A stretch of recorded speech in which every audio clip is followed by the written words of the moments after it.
କାହିଁ ପାଟି କରୁଛି କଥା ଶୁଣିଲେ ତମ ପାଦ ତଳୁ ମାଟି ଖସିଯିବ। ମୋ ପାଦ ତଳୁ ମାଟି ଖସିଯିବ? କଣ ହେଇଛି କଥାଟା ଖୋଲିକି ସିନା କହିଲେ ମୁଁ ଜାଣିବି। ଆମ ରୋହନ ମନୋଜା ଭାଇ ଘରକୁ ବୋହୂ ନେଇ ଆସୁଛି।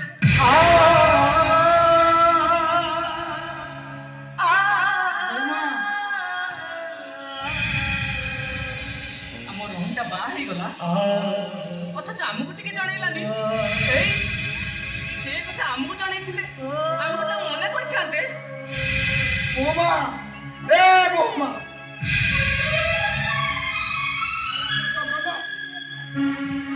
କାକା আরে বিবাহ সই কিন্তু চতুর্থ মধ্যে সেটি হব কাকা কাকা কাকা কোଉଠି ବାହାଘର ହେଇଛି? ହେଲେ କାକା କୋଉଠି ବାହାରିଲା? মোট বাহাই যাইছি আଜି বাহাই ঘরକୁ ଆସୁଛନ୍ତି। ହେଲେ କାକା ମୁଁ କମ୍ପାନୀର ସାଧାରଣ ଶ୍ରମିକ ଏ କଥା ଜାଣିଛୁନି ଅମ୍ବିକା ବାବୁ ତାଙ୍କ ଭଉଣୀ ଏ ଘରକୁ ବୋହୂ ପଡ଼ିଛନ୍ତି ସତର ସ୍ୱପ୍ନ। আরে একদম এটা একদা সত্য।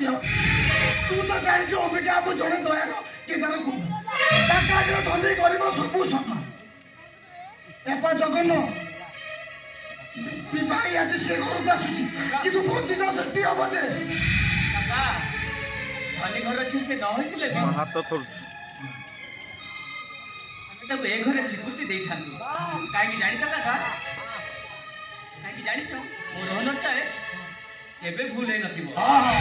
ତମକୁ ବड़ा କଥା ଶିଖେଇବାକୁ ପଡ଼ିବ ତମେ ସବୁ ଜାଣିଛ। ଆଉ ମୋ ତାପରେ ସାତଟା ଶିଖେଇ ଦବନି। ହଁ କାକା ସେ ମୋ ସାନ ଯା ନୁହେଁ ମୋ ସାନ ଭଉଣୀ।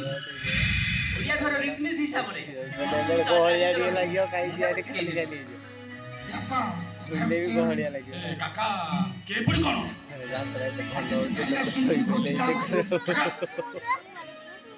ପଡ଼ି ଯାଉଛି। କାକା ଏ ପୁଅ ବସି ପଡ଼େ। ମୋ ଭାଇର ଚତୁର୍ଥୀ ଭୋଜି ମୋ ଦ୍ୱାର ହୋଇ ତା ଶ୍ୱଶୁର ଦ୍ୱାର ହବ। ଗାଁରେ କଥା ମୁଁ କଣ କହିବି? ଯମୁନା ଏଇଟା ପାଗଳା ଏଇଟା କେଡ଼େ ପାଗଳାକୁ ବତା ବତା।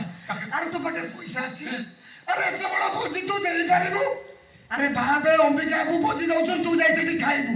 ସ୍ୱାମୀ ସ୍ତ୍ରୀ ଦି ଜଣ ଯାକ ଭଲ ପୋଷାକ ପିନ୍ଧିକି ଯିବ ହାତକୁ ହଲେଇକି ଯିବ ଭୋଜି ଖାଇବ ମୋର କନ୍ୟାକୁ ଆଶୀର୍ବାଦ କରିକି ଆସିବ।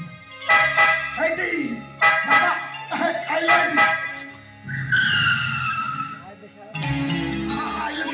ହଁ ବାପା ଅମ୍ବିକାକୁ କହିଥିଲେ ମୁଁ ଯାଉଛି ବାଇରେ ଖାଇଲି।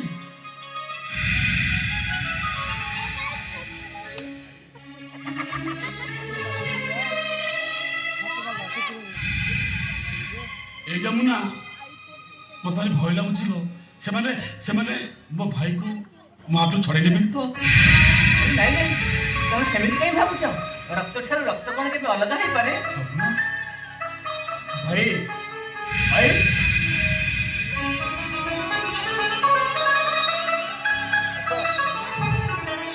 ଭାଇ ମୁଁ ବାହା ହେଇଯାଇଛି। କାହାକୁ ନ ଜଣାଇ ଗୋଟେ ପରିସ୍ଥିତିରେ ପଡ଼ି ସବୁ କରିଛି। ଆଉ ହେଲା ହେଲା ଆଉ ଏତେ ସଫେଇ ଦେବା ଦରକାର ନାହିଁ। ଆରେ ରୋହନ ତମେ ତ ବାହା ହେଲ ହେଲ ନୂଆ ବୋହୂଟାକୁ ଦାଣ୍ଡ ଠିଆ କରିଦେଇ ଆସିଛ ଆଉ ତାକୁ ଡାକ। ଆମ ଗୋଟେ ମଣିଷ ବାହାରୁ ଫେରି ଦାଣ୍ଡ ଘରେ ବୋଉଟା ଠିଆ କରି ସଫେଇ ଦେବା ଆସୁଛୁ।